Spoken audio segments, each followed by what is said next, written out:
Então, hoje o nosso palestrante ele é mestre em Biodiversidade Vegetal e Meio Ambiente pelo Instituto de Botânica de São Paulo, é um biólogo, e ele vai contar um pouco, então, sobre o trabalho dele com a conservação das orquídeas. Luciano, muito obrigada por ter aceito o convite, e eu vou te passar a palavra, então, no final nós vamos responder as perguntas e discutir o assunto. Perfeito, professora, muito obrigado pelo convite. E vamos lá, deixa eu compartilhar já aqui a minha tela.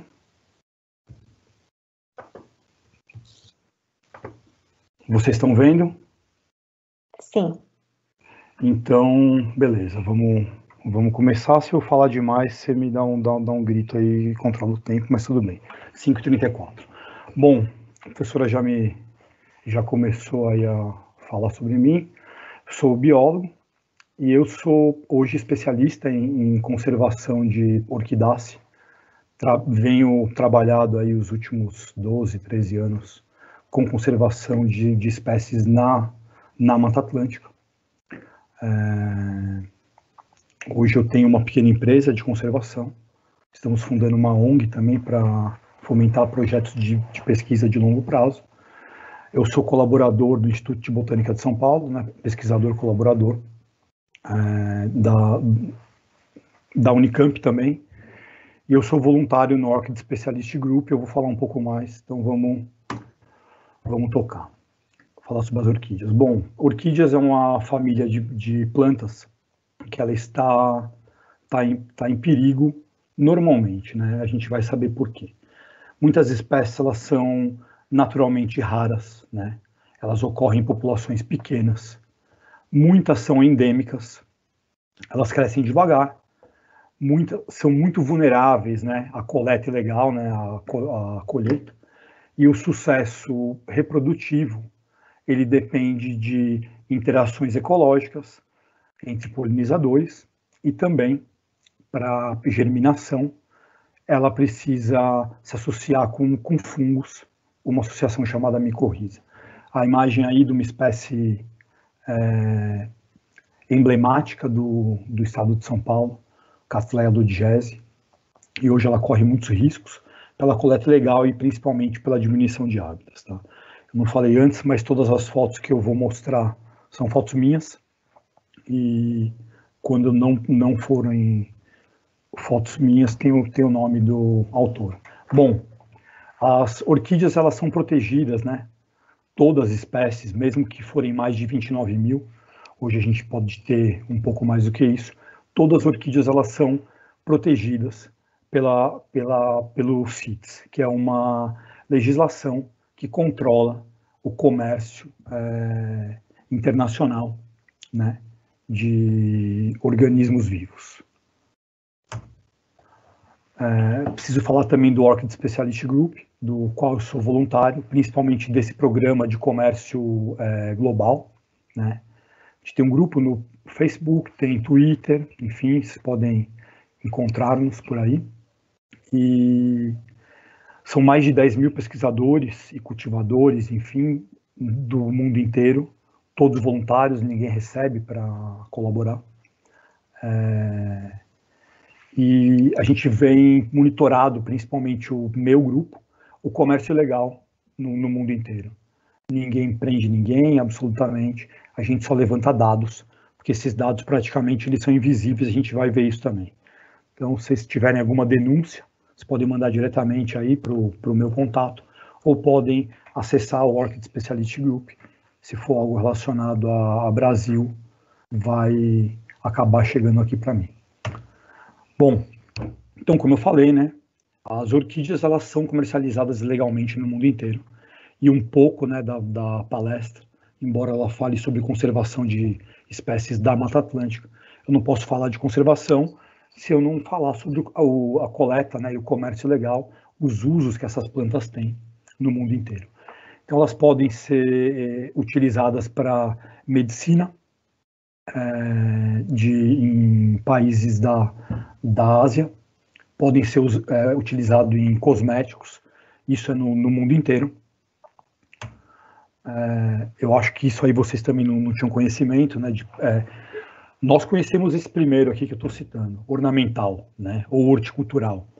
Então, tem milhares de plantas produzidas aí, a gente conhece elas por isso, mas tem orquídeas também coletadas para comida, né? E para bebidas também.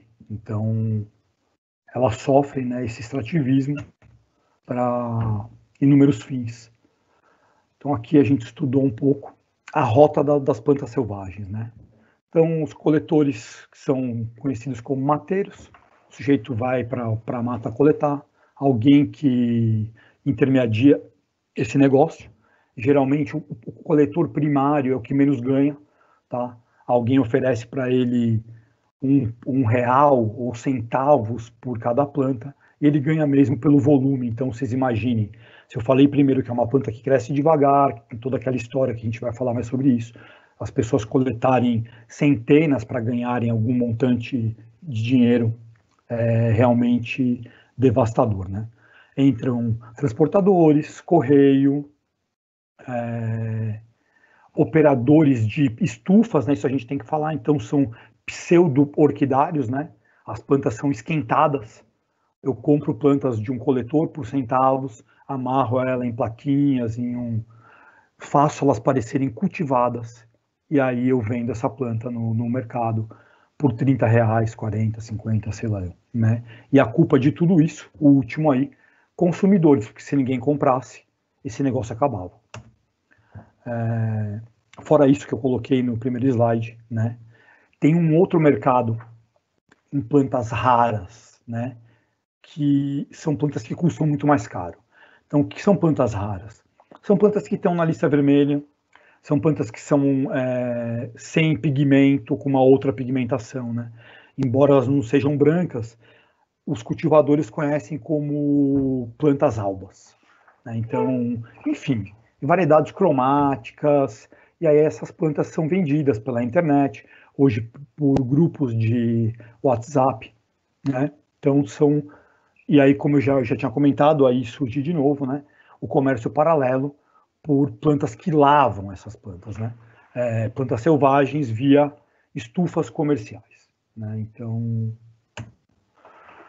esse é um termo, cegueira vegetal, né? Plant blindness. Isso acontece justamente porque a gente é cego para a nossa vegetação. Se fossem serpentes, como a gente teve o caso aí das cobras naja ou outros bichos, né? A polícia chega rapidinho, ou pássaros presos em gaiola, ou um sagui, ou algo assim, a casa cai, né? Mas plantas, planta é planta, né? A gente é cego para elas, e isso acontece. Vocês podem ver nessa caixa, uma caixa que foi pega no correio, entregue para o IBAMA, e o Instituto de Botânica, enquanto eu trabalhei lá, né? Ele ainda recebe, então, enquanto eu estudante, iniciação científica, mestrado, enfim, você passa um tempo lá, né? Muitos anos, e eu pude ter o desprazer de receber essas caixas, mas por um outro lado, a gente levanta esses dados. Nessas caixas tem plantas raras, ameaçadas, micro-orquídeas e plantas endêmicas. Elas iam, essa caixa, particularmente, ela ia para Portugal. O comércio legal, ele é muito bem documentado, né, na Ásia, por muitos membros do Orchid Specialist Group. Então, a gente tem alguns papers aí, vocês podem procurar, eles são de acesso livre e documentam a coleta ilegal, né? Porém, o comércio ilegal na nossa região, né, no nosso país, no nosso continente, ele é praticamente invisível, né? Então, a gente vai falar sobre isso. Essa é uma foto numa rua qualquer, na Liberdade. Cattleya coccinea, entre outras plantas. A gente ainda pode ver ali as plaquinhas de xaxim, né? Vocês são jovens, vocês não sabem o que é isso, mas as mães e avós provavelmente sabem. Isso é o tronco de uma samambaia arborescente, também em extinção. Então o cara está cometendo 2 crimes, coleta de plantas selvagens e coleta de xaxim. Para provar que isso não é, né, uma coisa do Brasil, a gente tem aqui do lado esquerdo um registro de um parque com mais de 3 mil plantas terrícolas roubadas, né, de uma reserva natural alemã. São coisas recentes, de 1 ou 2 anos atrás, né? E aqui do lado direito, também plantas roubadas de uma área natural de conservação, a Cattleya guttata. A pior piada de todas aí a Cattleya guttata é uma espécie vulnerável, está na lista vermelha, mas ela é uma planta amplamente cultivada em orquidários comerciais, né? O porquê as pessoas coletam e vendem ainda, eu não consigo entender, mas enfim, né? Uma hora vai parar, porque essas plantas elas estão cada vez mais raras no hábitat. E aqui algumas fotos minhas, de feiras também, né, do sujeito cometendo aquele mesmo crime, plaquinhas de xaxim e plantas selvagens. Cattleya guttata, como eu falei, vulnerável, né? E aqui, se vocês que estão vendo essa aula quiserem comprar algumas plantas legalmente pelo Mercado Livre agora, vocês podem fazer a busca enquanto eu falo. Vocês vão encontrar esses kits de micro, mini e outras plantas vendidas de forma ilegal, né? Então, isso é um reflexo da cegueira vegetal. O cara, ele não vende, né, um pássaro selvagem coletado no Mercado Livre, né? Ele não vende serpentes de forma ilegal, então isso precisava acabar, né? Concertia cipoensis também criticamente ameaçada, R$45. Olha aí que ótimo negócio. Isabélia também, né? O preço aí de 235 é um pacote com 16 plantas, então essa aí deve custar uns 30, R$40, né? Plantas na lista vermelha, que eu encontro no Habitat muito raramente, e você pode encontrar a venda por aí, né? E posso te garantir que ela não é produzida num orquidário comercial. Bom, depois de um tempo batendo nessa tecla aí da coleta legal, né? E tomando não de muita gente, o Fantástico resolveu exibir, né? Produzir uma matéria e exibir, mas antes disso foi quase 10 anos de jornal, BBC, Luciano, que ótima pauta. Não. Enfim, então a gente, depois de muito tempo, nós conseguimos mostrar isso, veicular, né, no Fantástico, que é um programa que fala com muitas pessoas. E era isso que a gente queria, mostrar esse problema da coleta ilegal, né? Então, só um comentário aqui sobre o cenário, né? Vocês podem ver, tem muitas orquídeas, mas depois a gente vai falar sobre isso, né? Fora uma que está projetada do lado direito, né? Que é uma Cattleya violácea brasileira. O resto são espécies exóticas. Então, a gente não conhece a nossa diversidade, e isso faz parte também da cegueira vegetal. Bom, Fantástico documentou uma feira livre. Se vocês tiverem interesse, tem esse vídeo aí gratuito. Coloca lá Comércio Legal de Orquídeas Fantástico. Aparece uma reportagem de 12 ou 15 minutos mostrando isso e outras coisas. Então, nesse caso, as plantas saíram de Jundiaí, foram para Bangkok, Hong Kong e também para o Japão. Tá? Biodiversidade brasileira, que para nós pesquisadores, quem é pesquisador sabe, tem uma burocracia tremenda, licenças no Cisbio, Cisgen, entre outras coisas, para você poder coletar, né, amostras, ninguém coleta caixas de planta. E, enfim, né, para o comércio legal, ele acaba passando. Então, aeroporto fiscaliza, passa por um scanner, né, e aqui tem o nome do sujeito, aqui, o John Tong, Bangkok, Tailândia, né. Aqui embaixo a gente vê o professor Catarino, foi meu professor, orientador, trabalhamos juntos ainda, e ele recebendo as plantas, né. Então, e ao lado direito, orquidário público, mais de 4 mil plantas, né, recebidas ao longo de 10 anos. É para esse número que eu quero chamar a atenção, né? Então tem mais uma imagem das apreensões, ó. O cara, ele é profissional, não é nenhum pangaré que coleta, né? Todas as plantas, Hofmannsegella rupescens, enfim, ele manda kits para o exterior, porque eles são mais espertos do que a gente, né? A gente quer viver do extrativismo. Eles vão coletar um lote e vão propagar essas plantas brasileiras e provavelmente vão exportar e a gente vai comprar aqui, né?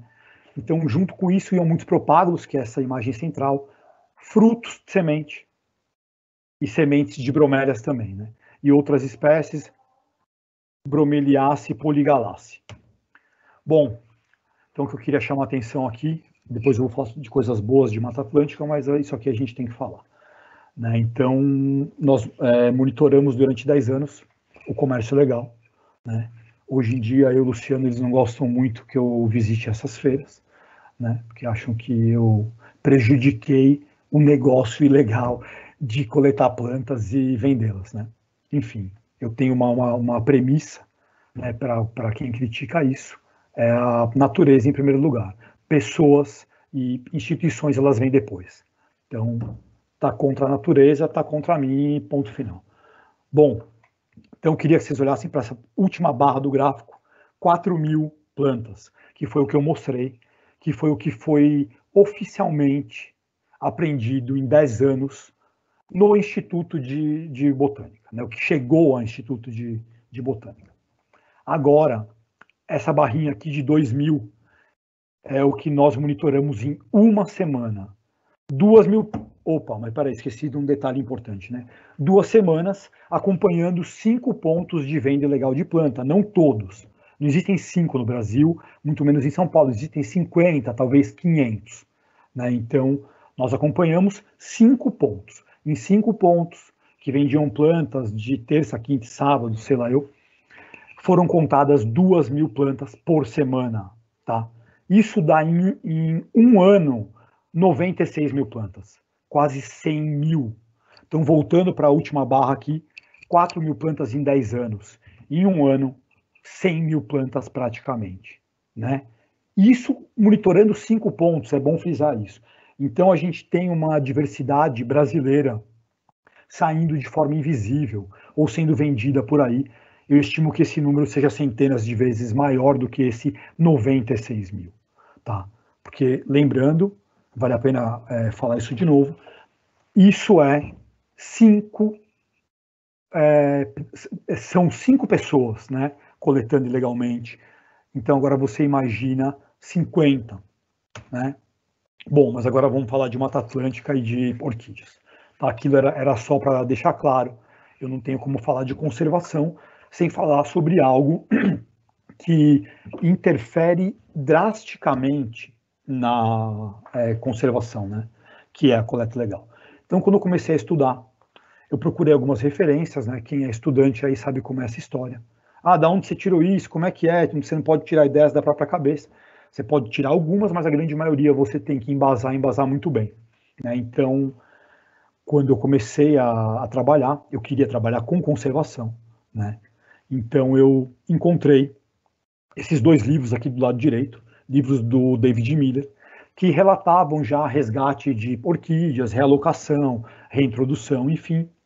E de 1996, do lado direito, já tinha esse plano de ação, né, para a conservação do Orchid Specialist Group.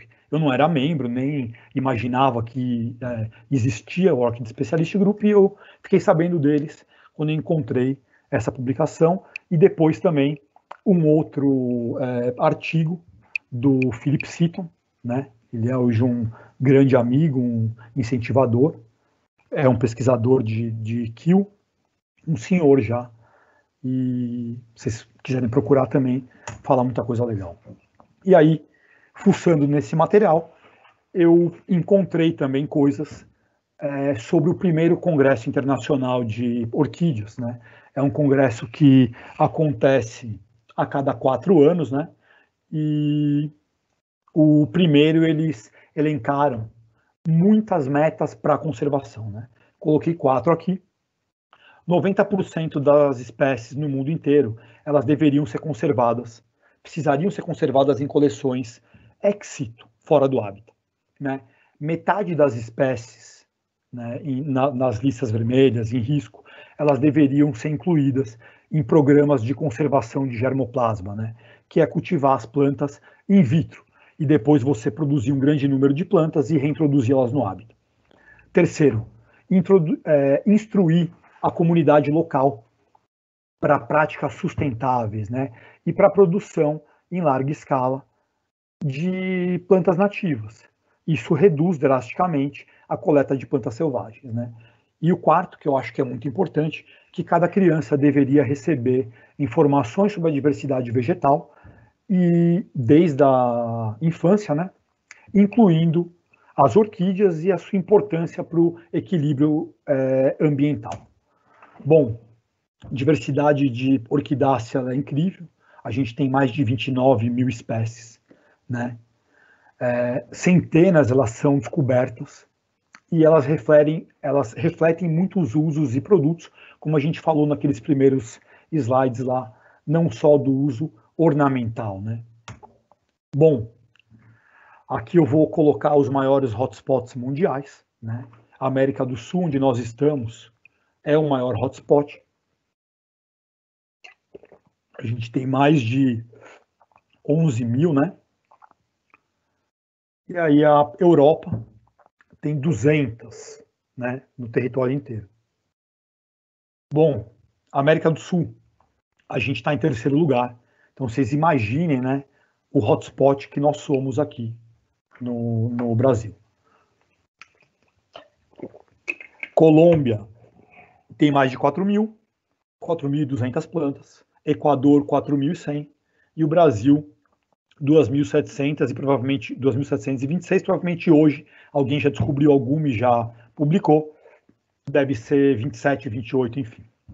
Então, só para mostrar quantas espécies a gente tem.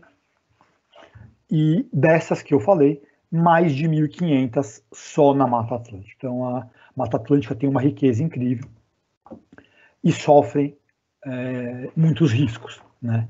Todas as orquídeas de todos os hábitats. Aquecimento global, o fogo, né? O fogo, sim, ele reduz, né, como as orquídeas têm o tamanho diminuto. Se o local for queimado, muitas vezes, essas plantas morrem. Você fala, mas Luciano, tem as plantas epífitas, que são mais de 70%. Nesse local onde eu fiz essa foto, eu achei também que as plantas epífitas estavam a salvo. Eu resgatei muitas delas, né? Eu trabalhei, lógico, como brigadista, não estava aí para resgatar a planta, a gente estava contendo fogo. E mesmo assim, eu resgatei algumas plantas e trouxe, né? A gente combateu esse incêndio aí por 8 dias.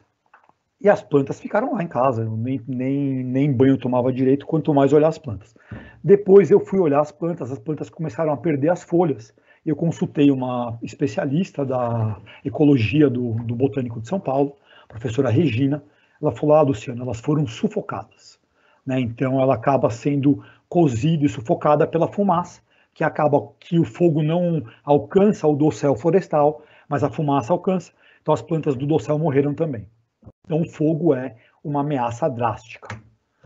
Outra, diminuição dos polinizadores e o declínio, né? O declínio dos polinizadores e a diminuição dos hábitats, né? Diminuiu floresta, diminuiu diretamente as nossas orquídeas. Aí, mais uma foto de uma feira qualquer na Liberdade, mostrando que o comércio legal, ele come solto aí, ninguém acaba sendo responsabilizado ou punido por isso. No máximo, perde as plantas. Bom, Mata Atlântica, casa de muita gente, a mim inclusive, né? Que nos fornece a água, né? Essa floresta incrível, ela protege os mananciais e nos presta inúmeros serviços ambientais, um deles é água, né? Os mananciais de água pura e cristalina.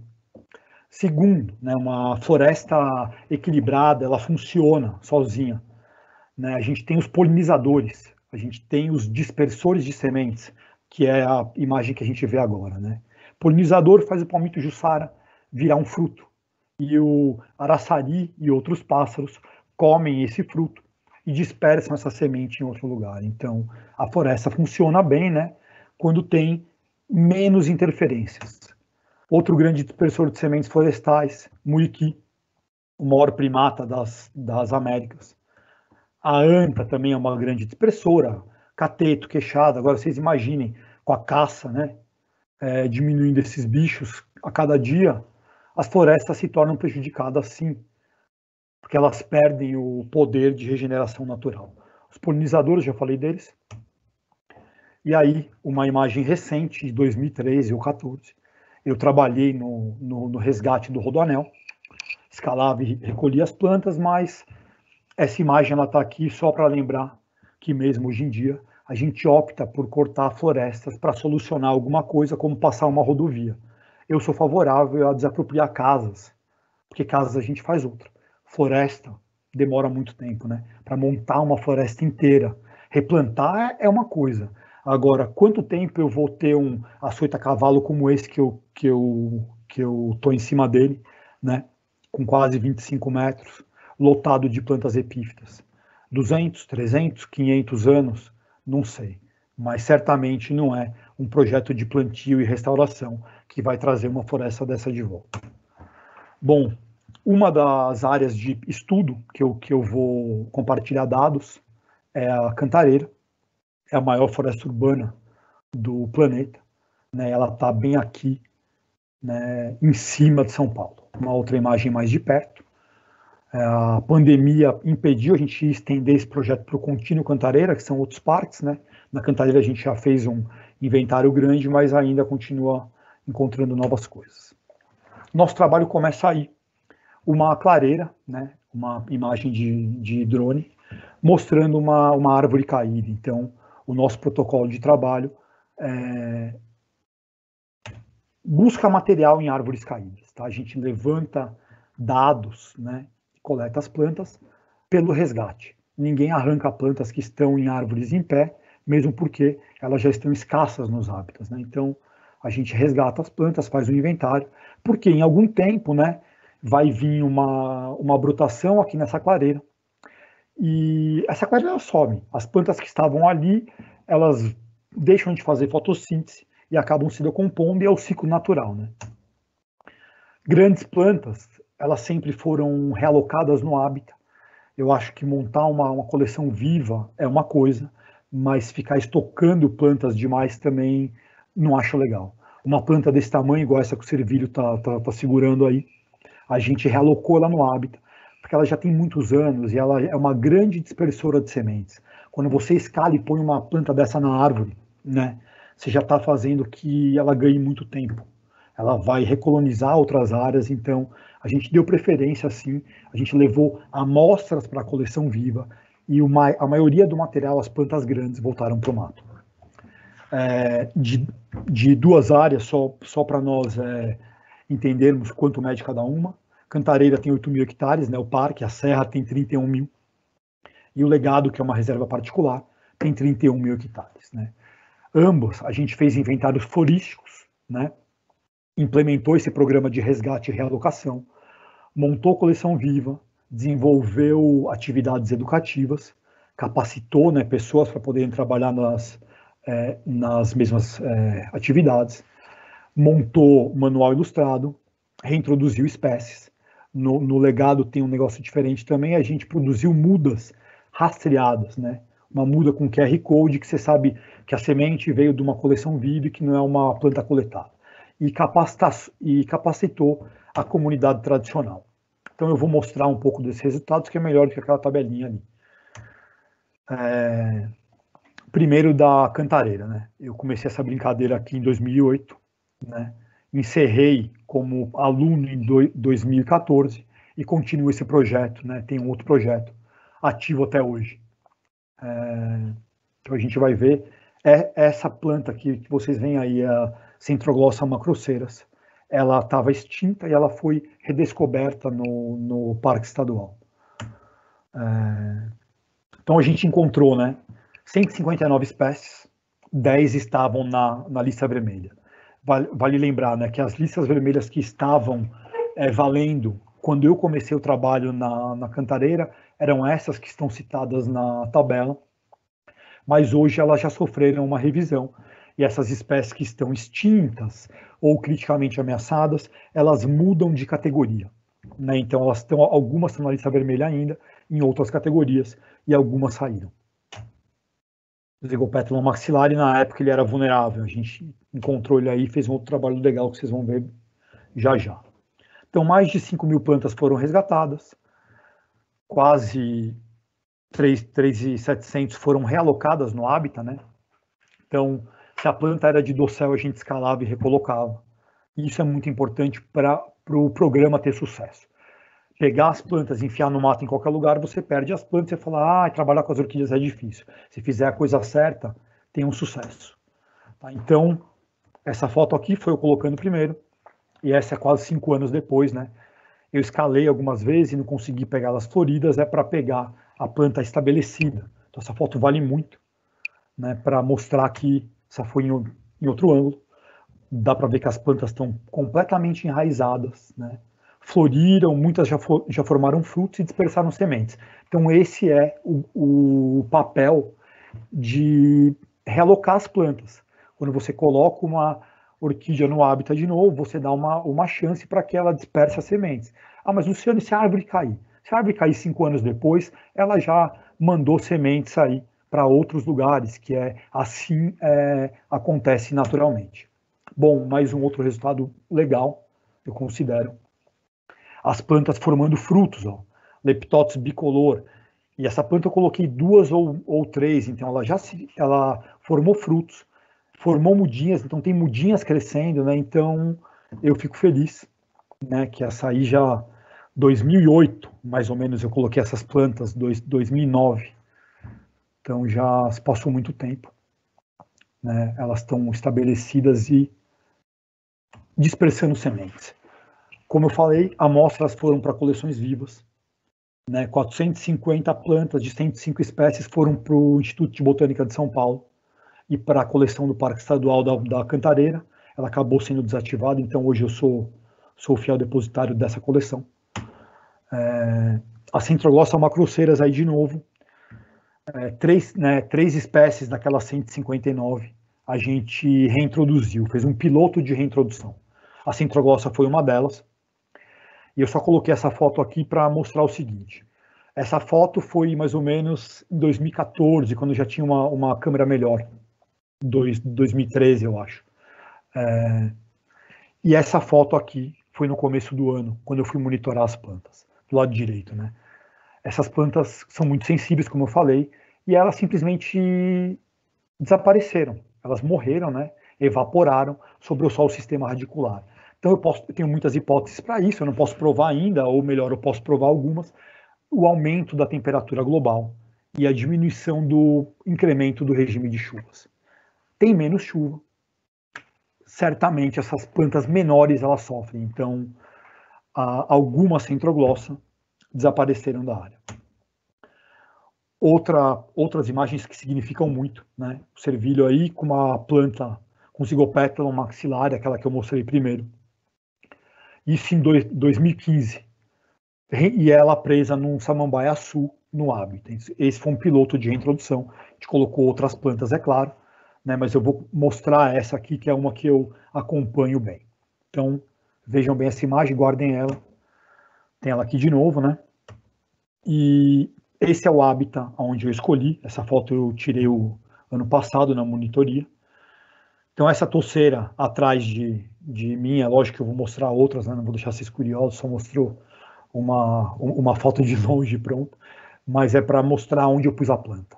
Numa área de floresta primitiva, numa área de Dixonia celoniana, que é esse xaxim vermelho, né? E é o hábitat onde o zigopétalo vive, né? Ele só nasce em simbiose com essas samambaias, então eu coloquei ela aí justamente por isso. Outra imagem, né? Eu um pouco mais perto, com a criança ali, ela está gigantesca, não é mais aquela mudinha, né? Também já se passaram 2015, já se passaram muitos anos. Eu aí de novo com ela. Então, fora a pesquisa, eu tenho me dedicado também a produzir imagens para poder contar a história. Né? Se eu chegar só com uma planilha, num patrocinador ou em um financiador, pode ser que eu não consiga o dinheiro para fazer alguma coisa. Né? Então, acho que você tem que saber contar a história também. Então, aí o zigopétalo gigante, né? E ele aí de novo, na Samambaia-Sul. Nas minhas redes sociais, pessoais, eu postei um filme do zigopétalo feito com celular, então depois quem quiser saber mais dele, mostra ele perfeitamente. Outro que a gente fez um piloto de reintrodução, sou muito feliz com isso, É uma espécie que ainda hoje é vulnerável, é o grande filo Ians. Na época ele era um sídio. E essa foi uma populaçãozinha que a gente criou para falar, meu, você está inventando essa história. Podem ver aqui do lado direito, tem um pedaço de fitilho, né, para provar que essas plantas foram colocadas aí. Em tempos de fake news, né, é bom a gente ter provas que comprovem o que a gente está falando. Então, essa pequena população foi feita através da reintrodução, né. Antes elas estavam floridas, mas o que mais valeu a pena aqui são os frutos. Flores polinizadas que formaram frutos que estão dispersando sementes. Então, essas plantas já estão aí há muito tempo também, e a recompensa para quem trabalha com conservação é essa aqui. É ver mudinhas, né, seedlings. Então aqui, ó, do lado esquerdo para o lado direito, a gente vê uma bolinha aqui, que é o chamado protocórnio, que é o primeiro passo de germinação de uma semente. E as pequenas plântulas de grande filo Ians virando plantinha. Tá? Então isso vale. Centroglossa, reintroduzida no hábitat. Uma coisa importante que eu esqueci de falar, que essas plantas foram produzidas pelo orquidário colibri, que foi um parceiro durante muitos anos, né, me doou plantas, sabe, porque o pesquisador nunca tem dinheiro, né, principalmente quando ele está vinculado a uma instituição pública, né, se ele não correr atrás, ele fala, sinto muito, o dinheiro acabou. Então, ela produziu as plantas, ela é um orquidário comercial, que eu recomendo, e ela doou plantas para mim, para eu reintroduzir. Então, essa centroglossa está aí, no hábitat Florida. Essa eu não consegui produzir frutos ainda, seguimos nessa saga. Ela aí numa foto melhor. Produzi 145 fotos, né, de espécies, fotos boas que viraram um guia. Eu gosto de fotografia, eu acho que a fotografia conversa mais do que dados, né? Tanto é, a prova está aí. Essas fotos foram solicitadas pela Secretaria do Meio Ambiente, por outros órgãos, para manuais de orquidários públicos, para outras publicações, porque, Luciano, ninguém tem fotos da planta no hábito, não tem fotos razoáveis, né, de uma planta, então eu tenho me especializado nessa produção aí também. Essa certamente é a melhor recompensa, né, fora as plantas propagando no hábito, é trabalhar com crianças, então nosso trabalho, ele, no Parque Estadual, montou essa pequena estufinha aí, que era chamada de lixo. É uma estufa de lixo, uma estufa de sucata, né? E realmente é uma estufa, vamos falar do jeito certo, de reaproveitamento, né? As pessoas falavam, vocês estão juntando lixo lá. Por quê? Você imagina um estudante de iniciação científica ganhando a fortuna de R$200, tendo que pagar comida, gasolina e outras coisas, né? E chamar voluntários para trabalhar junto, porque senão você não consegue fazer as coisas. Então, o Parque Estadual foi uma bênção, porque a equipe de monitoria comprou o projeto, ajudou a montar o viveiro Robocop aí, tirando sombrice que iam jogar fora ali, pegando estaca de outro lugar, né? As pessoas chamavam, né, as pessoas antigas falavam, isso é um lixo. Até, logo mais vocês vão ver aí um resultado, né? Mas vai levar as crianças lá, tem lixo. Porque tinha garrafas PET, a gente usava de vaso, e bambu e outras coisas, mas enfim. Né? O que importa é que eu recebi centenas, ou talvez milhares de pessoas, brasileiros e estrangeiros, em atividades educativas. Tá? Isso que vale. Crianças, senhoras, né? Enfim, a gente replicou conhecimento. Então é isso que valia, e lutou contra a cegueira vegetal. Tá, fizemos um banner também com fotos nossas, um manual ilustrado para as pessoas que chegassem lá e não entendessem nada, numa visita autoguiada, né? Eu não gostava muito porque roubavam as plantas, mas enfim, eles soubessem aonde ele estava e o que estava acontecendo ali dentro. Tá? Então aí depois, né, que a gente é chamado para um Net Deal ou para Repórter Eco e outras reportagens, foram muitas, né? O viveiro de lixo vira o projeto de pesquisa do professor Luciano Zandoná. Nossa, pesquisa incrível. Né? Então isso hoje eu falo, sim, eu falo em todas as palestras, porque é um projeto de pesquisa que reutilizou material. Né? Se você é antigo o suficiente de não ter essa ideia de reutilizar, você que está errado. Então a prova está aí, né?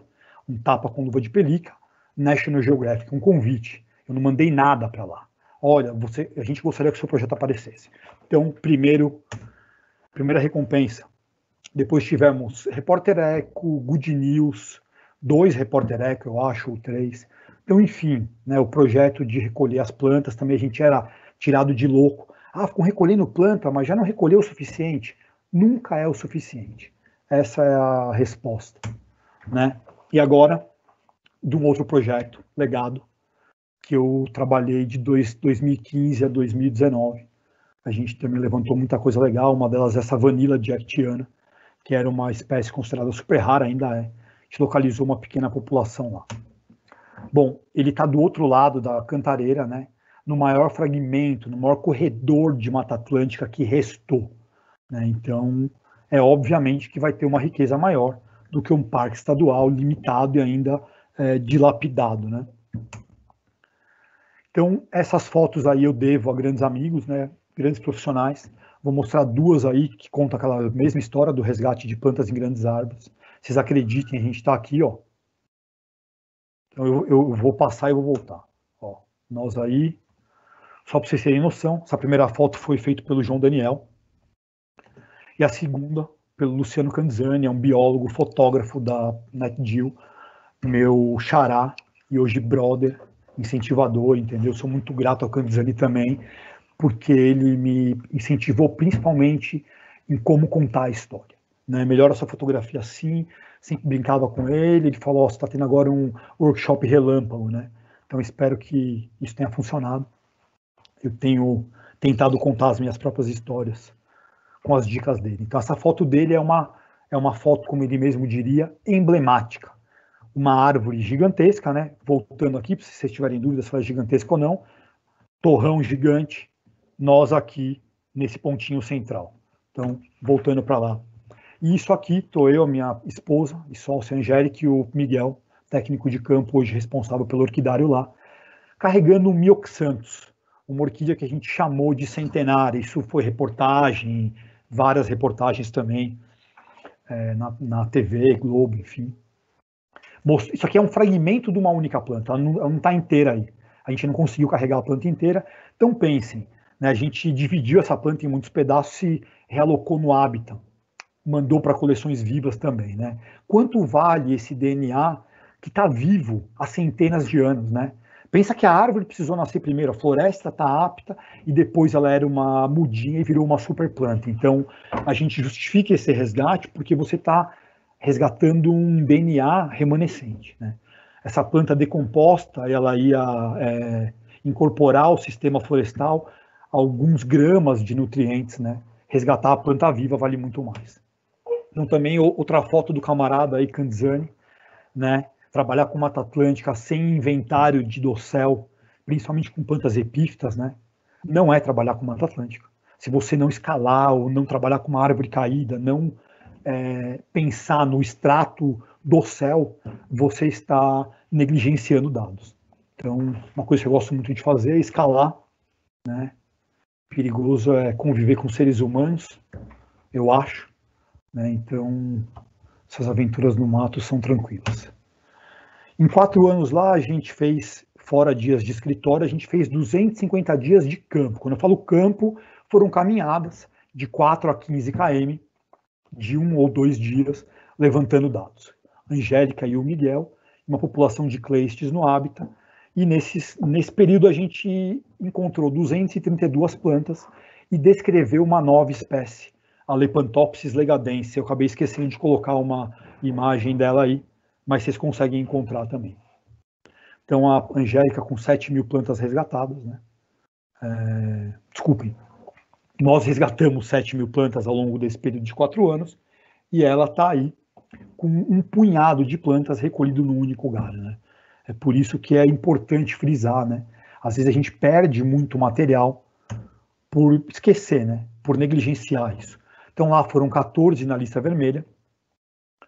Tivemos um trabalho de educação ambiental que eu também considero fundamental, né? Porque a gente se pergunta quem vai ser a próxima geração, né? Quem vai fazer isso que eu faço daqui, sei lá, 20 anos, 30, 40, né? Se eles forem que nem eu quando eu era jovem, que odiava botânica, se eu tivesse um incentivo desse, talvez eu me tornasse um pesquisador antes. Bom, as plantas resgatadas, elas vão para trilhas, né? Então a gente realoca no hábitat, mas em trilhas vivas, para que os visitantes possam interagir. É uma forma também de incrementar a visita, né? Fora de avifauna e tudo, a gente fala sobre plantas e combate à cegueira vegetal.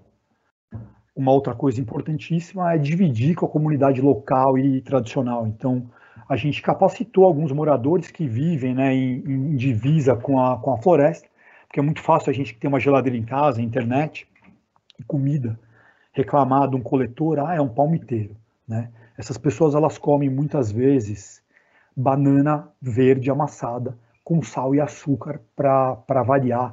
Eu estou falando sério, não é um dia, é a semana inteira, né? Então, compartilhar a renda com os verdadeiros donos da diversidade biológica, porque sim, né? Muitas dessas pessoas são ribeirinhos, são quilombolas, tiveram suas terras pilhadas, né? Vejam, eu não sou índio, eu tenho olhos verdes, eu vim, né? Lógico, meus bisavós vieram. Então eu tenho sangue de estrangeiros, eu não sou nativo aqui de verdade. Então, os verdadeiros nativos, eles são muitas vezes espezinhados. Então, acho que tem que dividir sim a diversidade vegetal, tem que dividir o lucro, tem que capacitar essas pessoas, porque senão o problema da coleta e extrativismo nunca vai parar, né? Então, mais uma imagem. Eles realocaram plantas na trilha viva. Eu quero que você olhe aqui, ó, senhorzinho aqui, com uma camisa e uma gravata, né? Uma comunidade tradicional, né? Super humilde, que vive descalço, vive do campo. Para ele ter esse contato com o pesquisador, cara, foi incrível para eles. Eles choravam. Falavam, não é nada disso. Eu não estou fazendo nada demais, né? E eles vão com a melhor roupa, com uma gravata. Então, vocês imaginem, né, qual a mudança que um pesquisador, de fato, se quiser, né, trabalhando em conjunto, ele pode fazer na vida das comunidades tradicionais, indígenas, quilombolas, enfim, né? Eles são os donos, e não nós de olhos verdes. Bom, a gente propagou plantas in vitro, né? As que estão aparecendo em vermelho, Epidendrum geniculatum, Octomera estrelense era uma extinta, né? Elas estão na lista vermelha. Octomera, essa aí que eu falei, ela é uma espécie endêmica, tinham só 3 registros históricos. Ela é considerada ainda hoje extinta na natureza, porque a lista ela não sofreu uma nova revisão depois da nossa coleta. Então a gente encontrou algumas plantas caídas, levou para a coleção, uma com muita dor no coração virou uma essicata, né, que é o depósito oficial numa instituição fiel depositária. Então foi uma essicata para o Instituto de Botânica, que é uma planta seca, que está no herbário dela, com esse número aqui. Então, dizendo que eu encontrei, né, então isso prova que ela foi redescoberta, que a planta está lá, né, que ela foi coletada em 2016. Né, então, mais legal do que achar a Octomeria foi produzir cápsulas no orquidário mesmo, por polinização manual, e fazer filhotinhos. Tá? As plantas saíram do frasco já, essa cara de crianças felizes. A Márcia Morimoto aqui, a japonesa, que é o dedo verde, né, que produziu as mudas, Angélica e eu, com as primeiras que saíram do frasco. Olha o tamanho dessas plantas saudáveis, né? Isso foi em setembro de 2019, hoje elas estão maiores.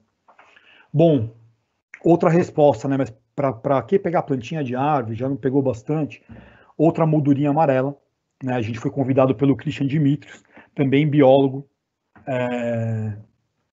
cinegrafista, para participar do programa Biomas Brasil Selvagem, né? Mata Atlântica. Então isso foi muito legal, porque mostrou de fato o trabalho de resgate, não tem nenhuma maquiagem aí, é papo reto, tá? Você vai escalar, você vai cair, eu vou filmar e ponto final. Então foi muito legal, né, você ter essa liberdade.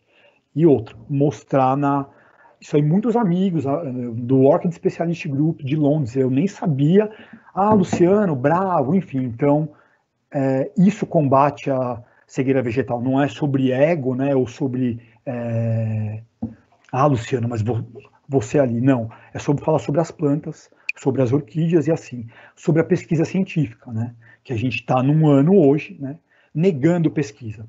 Outra recompensa também, que eu nunca esperei, essa de fato eu nunca esperei chegar mesmo, eu fui convidado para falar no Jardim Botânico de Londres.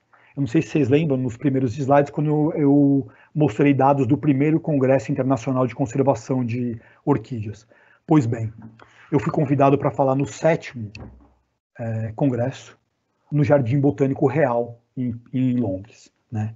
Eu fui convidado pela IUCN para falar sobre o comércio ilegal.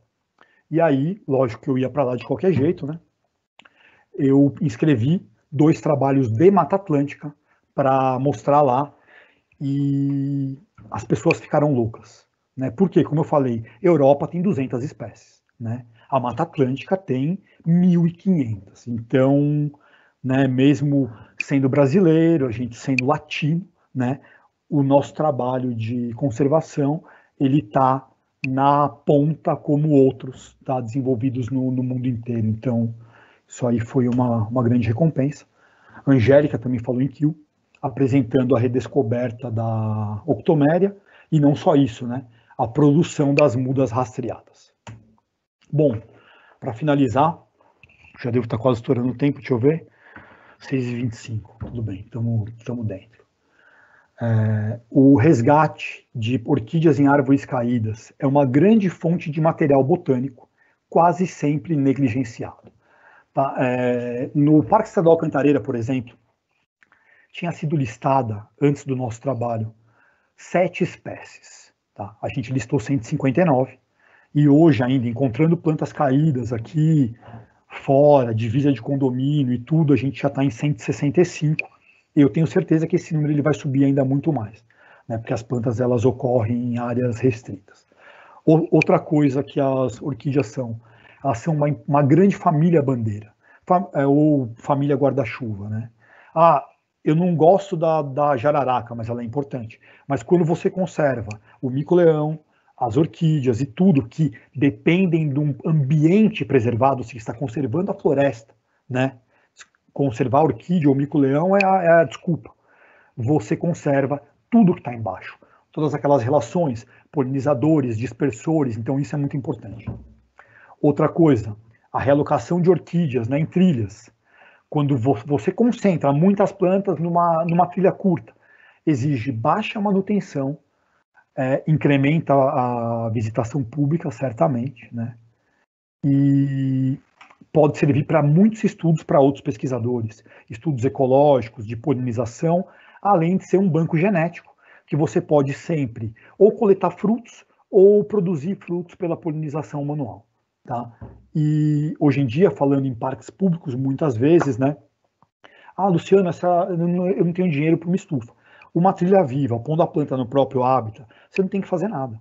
Só tem que cuidar para ninguém coletar ela de lá, né? Então a gente pensa que as atividades educativas, elas são fundamentais, né, para divulgar as orquídeas e também combater a cegueira vegetal. Bom, eu vou finalizar com essa frase, né, do professor Kingsley, da Austrália. Ele começou, né, ele abriu o congresso em Kew, né, com essas colocações, né? Extinção é para sempre. Em risco significa que ainda temos tempo. Então eu queria fechar com isso, né? A gente ainda tem tempo, pouco tempo, mas a gente tem que trabalhar duro. Eu acho que conservação, né, embora sejam ensaios, né, com espécies que eu tenho feito, é possível sim ter estratégias de conservação integradas, né, e dispersar. Então essa última foto aqui é uma promênia, é uma cápsula de semente com milhares de pequeninas sementes, né? Então é isso que eu queria falar. Meus contatos estão aí. Eu sou muito grato pelo tempo de vocês. Muito obrigado pelo convite e me coloco à disposição para responder alguma pergunta, se houver. Então, peraí, vamos minimizar a apresentação e voltar aqui para a professora.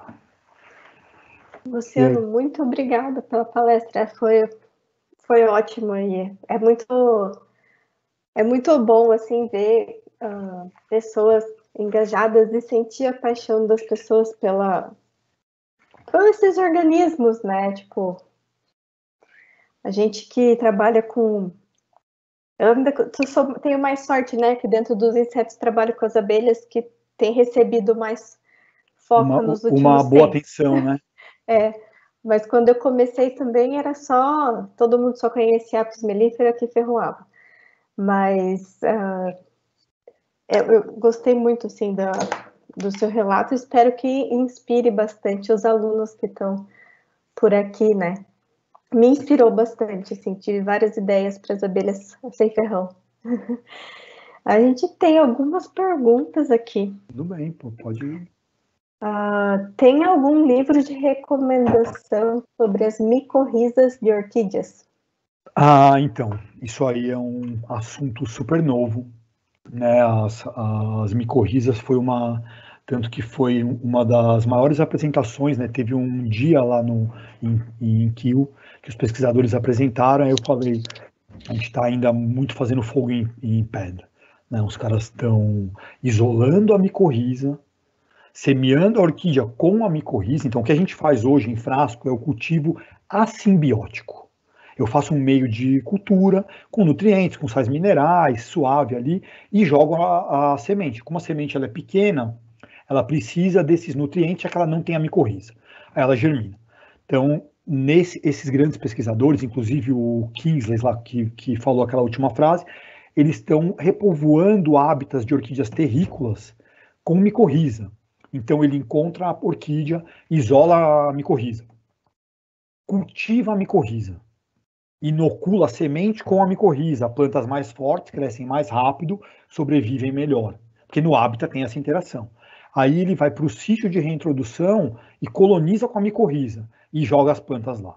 Então eles apresentaram pilotos, não que nem eu fiz de 10, 15 plantas, que eram as plantas que eu tinha disponível, fora o IAS, né, que eu fiz com 120, porque a Márcia me deu uma bandeja inteira. Eles têm pilotos com 1.000 indivíduos, áreas com 100, por 100, por 100, por 100. Então eu falei assim, nisso eu ainda estou brincando, né? Mas agora eu tenho um laboratório próprio, tenho uma parceria com a fábrica de árvores, e as próximas reintroduções serão nesse esquema. Números para eu poder depois quantificar, porque enquanto eu coloco 10 igopétalon, vocês viram que a planta, vai, lógico, fica lindo, funciona, mas para você ter taxa de sobrevivência, enfim, sabe que esses dados pequenos, eles dizem que é possível, mas eu não consigo ir muito mais além, nem publicar esses dados numa boa revista, porque falta. Vai falar, tudo bem, o seu ensaio foi bom e o experimento, né? Mas então, sobre micorriza, é uma linha nova, é uma linha muito interessante. A gente tem trabalhado com a professora Samantha, da Unicamp, para isolar micorrizas de umas espécies raras e ameaçadas. Porque se a gente não fizer trabalhos em parceria e alguma coisa, essas plantas elas vão desaparecer antes que a gente morra. Então, obrigado pela pergunta da micorriza. Temos outra pergunta. Qual o uso delas na medicina? Que espécies se aplicam a isso? São outras orquídeas, não são as nossas orquídeas epífitas, né? São orquídeas que eles recolhem as túberas, então são outras espécies. Eu também tenho pouco conhecimento, eu entrei em contato com isso aí há uns anos atrás pelo Orchid Specialist Group, falei, nossa, a gente não sabe nada. Daqui a gente compartilhou as nossas apresentações, né? Ele falou, mas Luciano, mas a mata, eles babam para a Mata Atlântica. E lá tem outros hábitats, tem outras coisas que a gente desconhece. Eu não sabia, tem uma bebida grega chamada salep.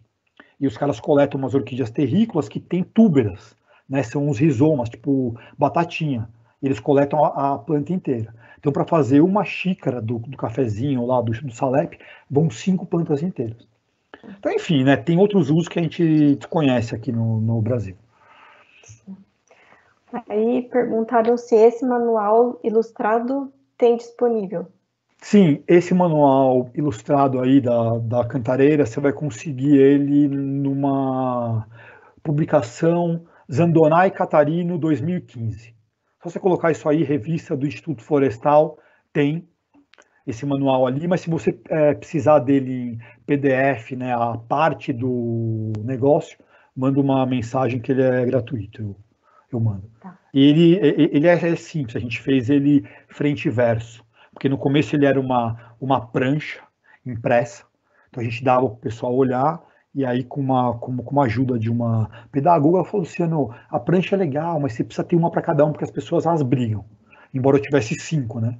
Aí ela falou, faz um banner, então eu tenho esse manual primeiro, que tem mais informações, tem foto de algumas espécies e coisas básicas sobre morfologia, é legal, ele é didático e simples para todas as idades. Muito bom. O Felipe, ele fez várias perguntas, eu conheço o Felipe, ele foi aluno comigo de iniciação científica, ele ama as orquídeas, então ele está muito feliz hoje. O Felipe, ele pergunta, quando você fala sobre a dispersão de sementes, é comum ter as micorrizas que fazem elas germinarem na maioria das árvores da área? As plantas reintroduzidas. Bom, acho que a gente pode... Tá bom, então, não, assim, geralmente, né, eu costumo brincar, a gente não manda plantas kamikaze, né, tipo, põe lá, não funcionou, se concluiu que morreu. Peraí, o hábitat estava pronto? Essa é uma pergunta. Eu uso um equipamento chamado Datalogger, ele mede temperatura e umidade, ou seja, é um termo do tipo higrômetro que grava, que loga as coisas. Então eu posso enfiar ele lá no mato com uma proteção de chuva superior, ele pode passar, ele guarda 42 mil logs.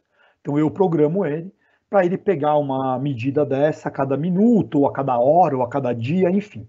Então ele me dá leituras precisas de temperatura e umidade. Eu uso isso até em projetos hoje. Sujeito, Luciano, eu quero A, B e C aqui na minha casa. Beleza, então a gente vai falar sobre isso depois. Eu penduro o negócio lá e deixo. Aí ele falou, mas porque aqui não pega, aqui é úmido, aí você vai ver o negócio tá dando quase 60 graus. Eu falei, querido, aqui ou a gente vai mudar por um sombrite, nesse esquema eu posso pôr A, B e C. Então, assim, com esse Datalogger, a gente monitora o hábitat.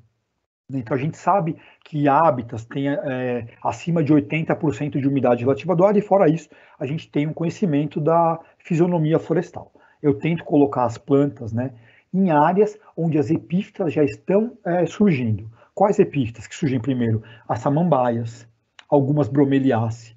Então você já vê, fala assim, essa é uma área que já está sendo colonizada, é uma área que aceita um projeto de reintrodução. Mas quando são as plantas no hábitat mesmo, como era o legado e a cantareira, eu recolhi numa área de floresta madura, eu pus numa borda dela, a micorriza, ela tá sempre ali. Acho que respondeu, nem preciso escrever, falar o que ele falou depois. Porque se ele estava falando de eu colocar as plantas propagadas em vitro, você imagina que tem todo um xodó, porque o negócio ele tem que funcionar.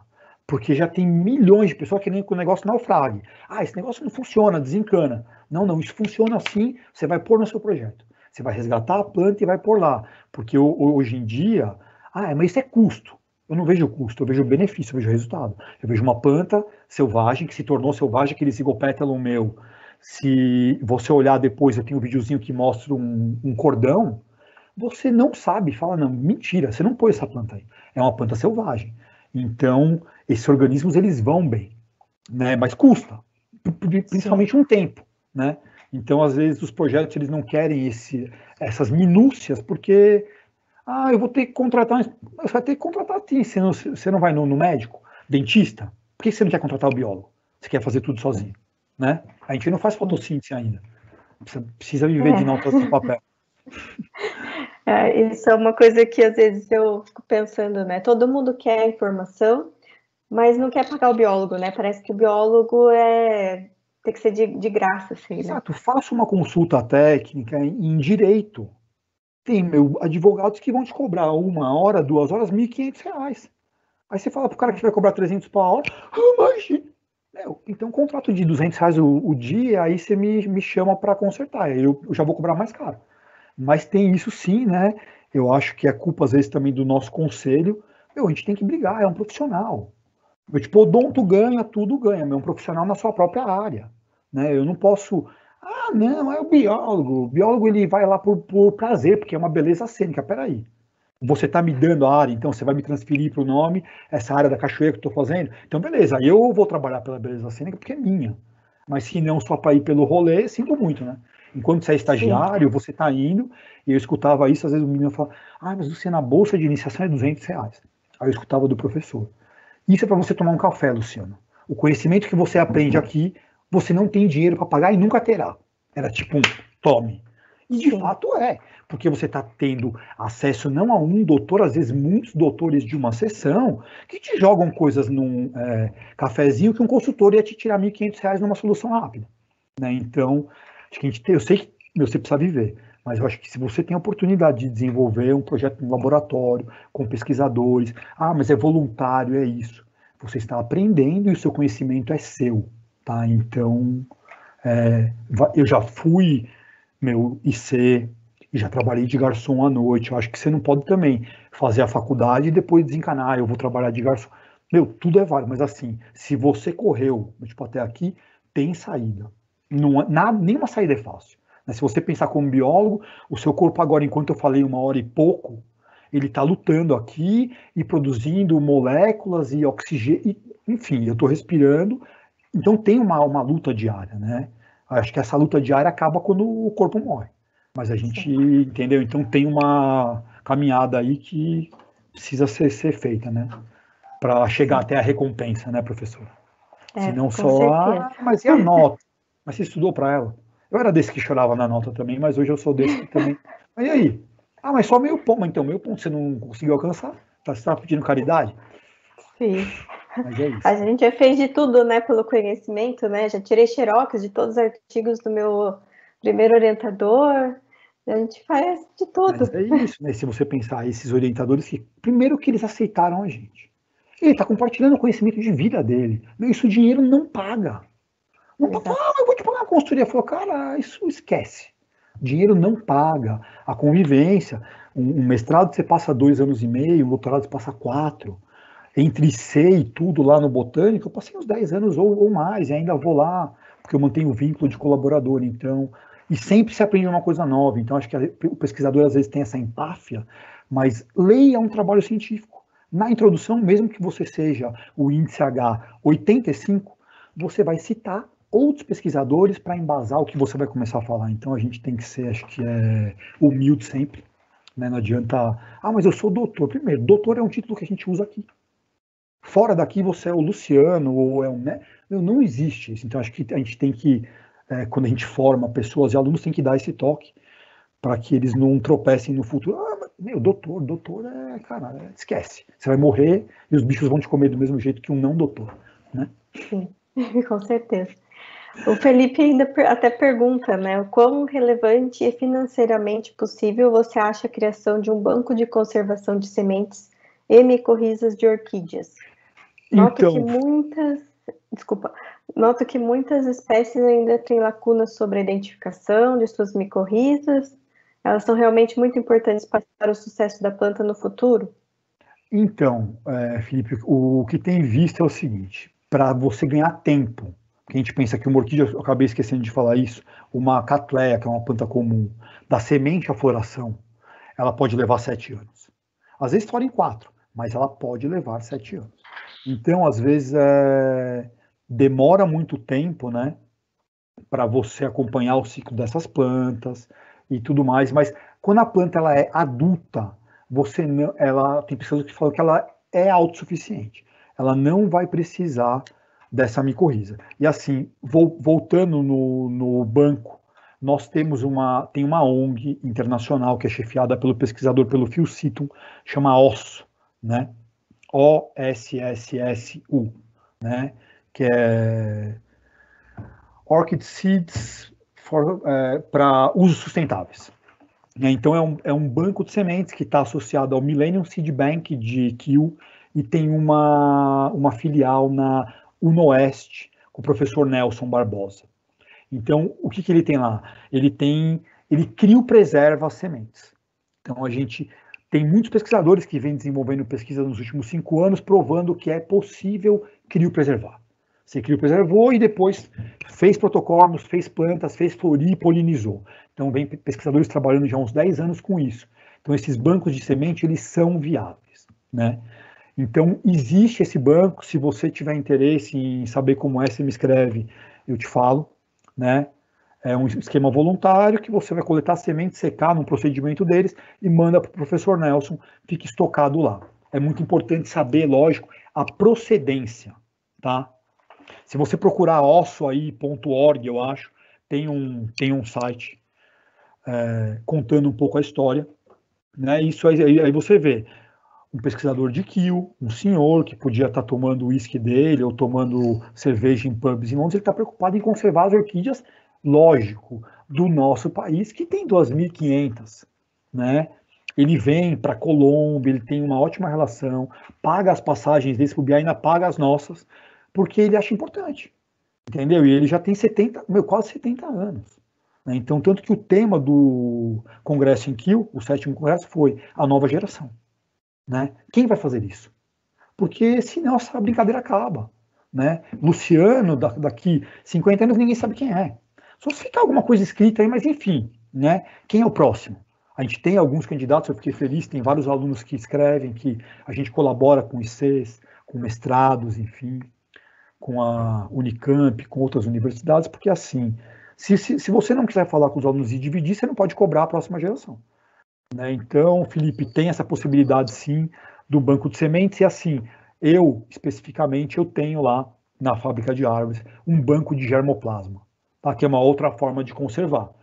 Como eu não tenho uma cápsula para criopreservar, as sementes na geladeira duram um ano e pouco, 2, ao de algumas espécies.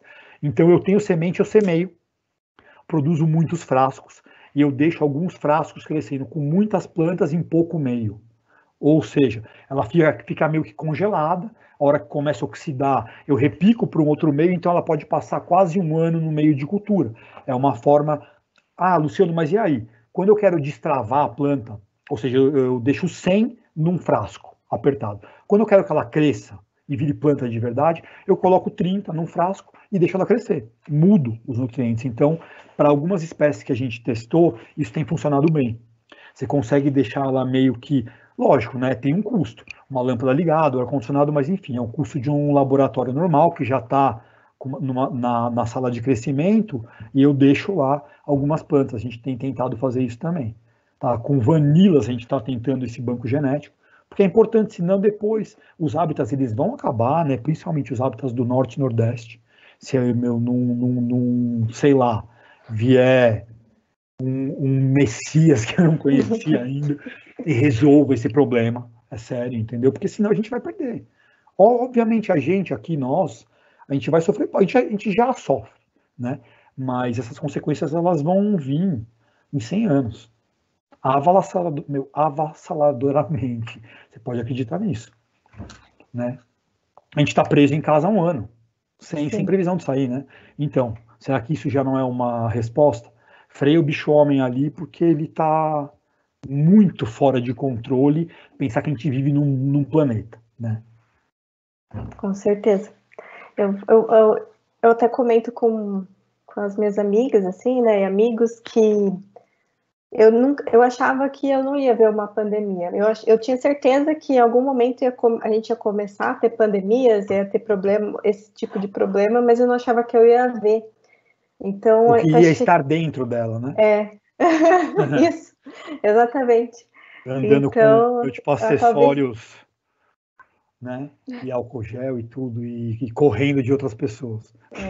Então, assim, talvez seja menos que 100 anos, né? Infelizmente. Não, exato, porque se a temperatura global nos últimos 100 anos ela deu um aumento absurdo, a gente pode pegar um negócio e já dar um descontrole aí e... chuva, não tem. Mas e rega como? Ninguém, vamos falar, esses imbecis que só querem saber de cortar e transformar no aqui e agora, tem que entender uma hora, nós não vamos ter água para manter essa brincadeira deles. Como é que as plantas ou o gado vai tirar água da onde? É a única pergunta que eu faço para esses gênios. Ponto. Se eu não tenho meu tipo equilíbrio entre rios voadores e chuva e outra, se começar a cortar demais ali em cima, é muito provável que a umidade que a Mata Atlântica forneça, ela vaze, né? Então a gente tem muitos problemas, que não é um problema global, né? Não é regional, é problema meu, o meu. Se a Sim. gente discute isso, esse problema ele tem que ser falado. Ah, mas sempre bate nessa mesma tecla. Ué, se a gente estivesse vivendo num paraíso, isso a gente podia descartar, mas eu acho que a gente está no. Né? Sim. Então é isso. A professora Larissa, que é coordenadora aqui do PPG, ela diz: obrigada pela excelente palestra, mas mais incrível é a tua dedicação à conservação. A cegueira vegetal é uma tragédia. Alguma sugestão para mitigar esses crimes além da fiscalização? Professora, obrigado aí, obrigado pelos contatos, né? Eu acho que isso que a gente está fazendo é importante, sim. A gente tem essa possibilidade hoje dessas ferramentas de difusão de longo alcance, né? A gente tem que falar, a gente tem que mostrar, a gente tem que fazer imagens, coisas que os pesquisadores mais antigos, mas eu quero produzir um gráfico. Meu amigo, aqui entre pesquisadores, ninguém lê os nossos artigos a não ser alguém que precise. Ponto final. É isso. Ou o cara já vai lá na tabela, Octomério ocorre lá, Zandonai e Catarina. Acabou. Nem a mãe lê. Então, assim, se a gente não fizer livros didáticos, se a gente não for para conferir, mas eu não vou falar na Ana Maria. Você tem que falar. É esse o negócio. Então, eu vejo assim, eu convivo com duas gerações de pesquisadores. Com os que falam, eu vi muita, mesmo em que um falou, eu vi até agora muita fotografia. Não falando do meu trabalho. Eu falei, nossa, que não apresentar o meu, então, ferrou. Né? Tipo um tiozão, um coroa. E aí os outros falaram, não. As fotografias fazem parte da conservação, tem um encantamento, porque quase todas as apresentações os caras iam para o mato para pesquisar as plantas em campo e mostravam os bichos regionais. E o tiozinho que só mostrou estatística, ele ficou bravo. Eu vi muito. Não, você está vendo conservação. Convencer o senhor, eu sei como eu faço. Eu ponho uma tabela e um gráfico qualquer. Mas como é que você vai convencer jovens alunos que odeiam botânica? Se você não tiver imagens e coisas para conversar, então eu acho que é isso, professora. A gente tem que falar sobre. E assim, sempre falar. Viu alguém com uma planta ilegal? Chama a polícia, polícia ambiental. Eu acho assim. O tráfico não vai parar, mas descarado do jeito que é, o cara não vende mais um trinca-ferro e um canário aqui perto de casa. Polícia ambiental ainda quebra a gaiola na cabeça dele. Entendeu? Então eu acho que é isso. A gente tem que falar. E assim, se tiver a possibilidade de documentar, não vai brigar com ninguém. Só documenta, porque a gente conta.